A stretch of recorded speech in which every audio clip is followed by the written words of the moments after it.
কেমন আছো তোমরা সবাই? অনন্যার ব্লগসের আরও একটি নতুন ব্লগে তোমাদের সকলকে অনেক অনেক অনেক স্বাগত জানাই। আজ শুক্রবার, সকাল এখন 7:30 মতো বাজে। আমি ঘুম থেকে উঠে ব্রাশ করে ফ্রেশ হয়ে চলে এলাম রান্নাঘরে। তৈরি করলাম চা। আর আমার কৌটোয় বিস্কিট ছিল না বললেই চলে, তো সেই জন্যই বিস্কিট প্যাকেট থেকে কৌটোয় ঢেলে ফেললাম। তারপর বাবার চাটা ফ্লাক্সে রেখে মা আর মেয়েতে মিলে চা বিস্কিট সহযোগে সকালবেলাকার ঘুমটাকে তাড়িয়ে ফেললাম। তারপর যথারীতি চলে এলাম ঘরে। ঘরে এসে বিছানাটাকে গুছিয়ে নিলাম আর এক এক করে সমস্ত আসবাবপত্রগুলো মুছে ফেললাম।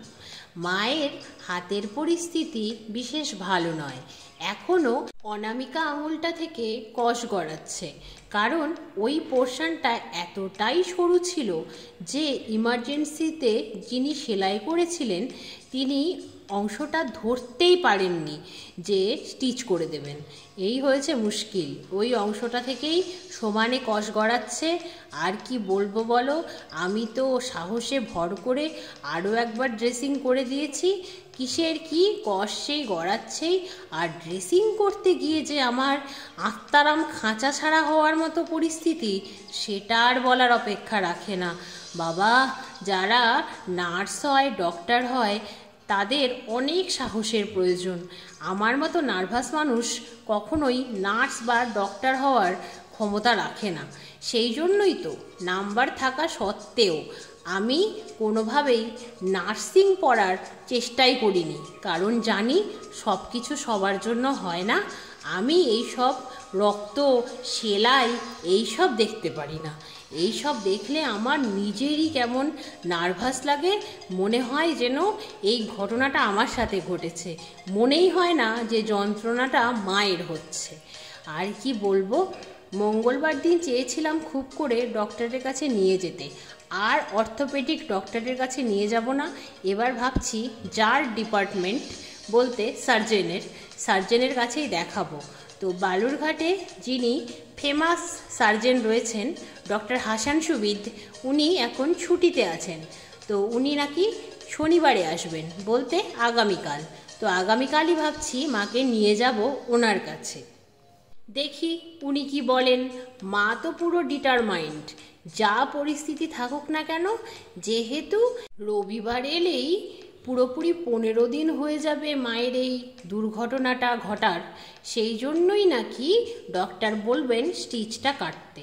মা বলছে আমার সাথে বেট লাগা, দেখ কে যেতে।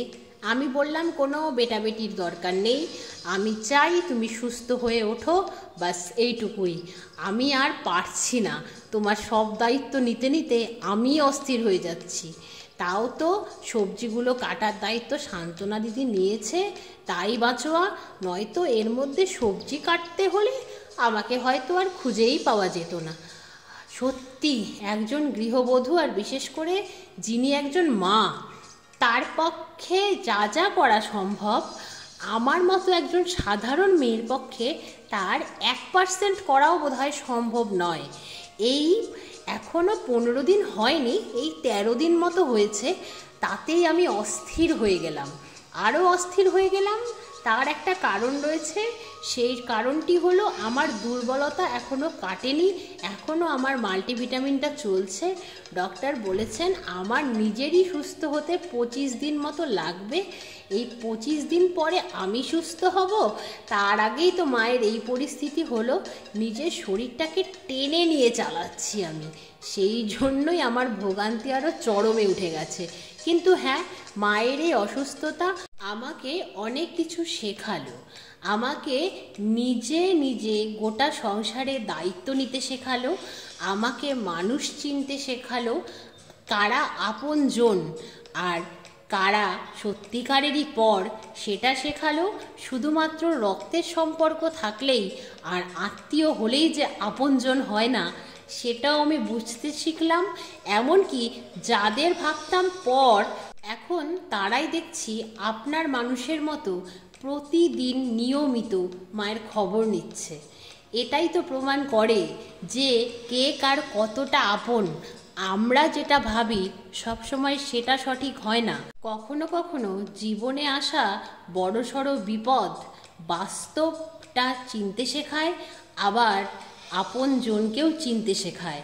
কখন যে কিছু পর বলতে যাদের সাথে আমার কোনো ব্লাড কানেকশন তো নেই, এমনকি অনেক দূরের সম্পর্ক রয়েছে, বন্ধুত্বের সম্পর্ক, তারাও দেখছি মায়ের নিয়মিত খবর নিচ্ছে।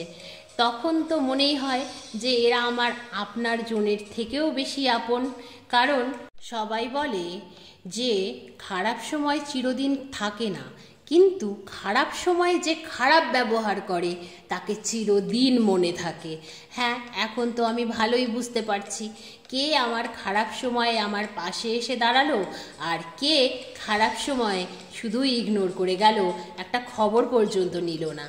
তাহলে যখন আমার সুসময় আসবে, তখন যারা আমার জন্য এতটা করলো, তখন তো তাদের বিপদে বলো বা তাদের সমস্যায় আমি তো আগে গিয়ে দাঁড়াবই।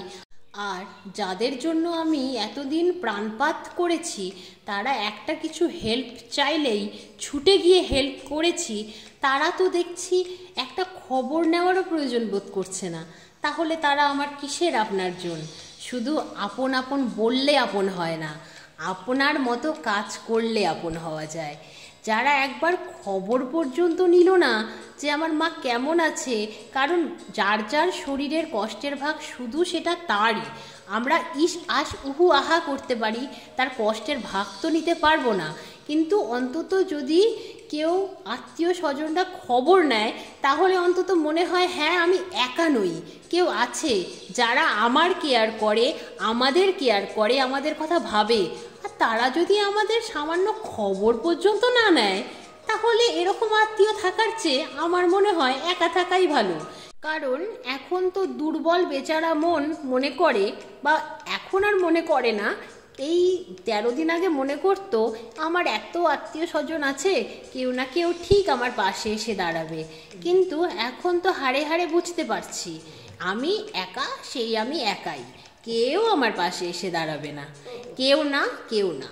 আর যাদেরকে এতদিন ভাবতাম তারা পর, তারা কোনো কাজেই দেবে না, কিন্তু এখন দেখছি তারাই হেল্প করছে, নিয়মিত মায়ের খবর নিচ্ছে। তাই যখন তারা কোনো বিপদে বা কোনো সমস্যায় পড়বে, আমি সবার আগে তাদের পাশে গিয়ে দাঁড়াবো। কারণ এই বিপদ, এই অসময়ে আমাকে চিনিয়ে দিল কে আমার প্রকৃত আপনজন। তোমাদের সাথে গল্প করতে করতে আমার সব কাজ সারা হলো। যা পর্ব সেরে মার মেয়েতে মিলে টিভি দেখলাম কিছুক্ষণ। তারপর ডিনারের টাইম হতেই প্রথমে বাবাকে ডিনারটা সার্ভ করে দিলাম, তারপরে আমি আর মা ডিনার করে নিলাম। তারপর রান্নাঘরের যাবতীয় কাজ সেরে ঘরে এলাম। ঘরে এসে বেডটাকেও রেডি করে নিয়েছি, এখন শুধু শুয়ে পড়ার অপেক্ষা। তাড়াতাড়ি শুয়ে কাল তাড়াতাড়ি উঠতে হবে, কারণ কালকে যাবতীয় কাজকর্মের সাথে সাথে মাকে ডক্টরের কাছেও নিয়ে যেতে হবে। সকাল 9:30টার মধ্যে পৌঁছতে বলেছে, তো সেই জন্যই তাড়াতাড়ি কাজগুলো কমপ্লিট করার জন্য তাড়াতাড়ি উঠে পড়তে হবে, সেই জন্যই এখন শুয়ে পড়ি। তাহলে আজকের মতো আজকের ব্লগটা এখানেই শেষ করছি। আবার তোমাদের সঙ্গে দেখা হবে খুব শিগগিরই অন্য একটা নতুন ব্লগে। সবাই খুব ভালো থেকো, সুস্থ থেকো, সাবধানে থেকো। আর আজকের ব্লগটা কেমন লাগলো অবশ্যই কমেন্টে জানিও। ভালো লাগলে একটা লাইক করে দিও। আর যদি তোমরা চাও তাহলে অনন্যার ব্লগস চ্যানেলটাকে সাবস্ক্রাইব করে দিও। এইভাবে আমার পাশে থেকো, এইভাবে আমায় সাপোর্ট করো, আর অনেক অনেক ভালোবাসা দিও। তাহলে আজ চলি, গুড নাইট, বাই বাই।